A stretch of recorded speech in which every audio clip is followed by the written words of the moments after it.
Junior Instructor Welder, Daily MCQ, Day 16. For removing water vapor from acetylene gas, the material used is A. Filter wool, B. Steel wool, C. Pumic stone, D. Paper filter.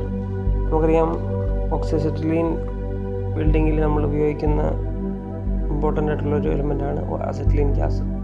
അത് water vapour നമ്മൾ completely remove ചെയ്യണം. ആ water vapour ഉണ്ടെങ്കിൽ ആ water vapour high ടെമ്പറേച്ചറിൽ അത് hydrogen ഗ്യാസായിട്ട് convert ചെയ്ത് അത് മോട്ടർ മെറ്റലിൽ ഇഷ്യൂസ് ക്രിയേറ്റ് ചെയ്യും. അത് അവോയ്ഡ് ചെയ്യാൻ വേണ്ടി നമ്മൾ ഉപയോഗിക്കുന്നത് പിഗ്മിക് സ്റ്റോൺ ആണ്. അതൊരു വോൾക്കാനിക് ഇറപ്ഷൻ വഴി ഉണ്ടാകുന്ന ഒരു റോക്ക് എലിമെൻ്റാണ്. അപ്പം ഈ ക്വസ്റ്റ്യൻ്റെ ഉത്തരം എന്ന് പറയുന്നത് ഓപ്ഷൻ സി, പിഗ്മിക് സ്റ്റോൺ.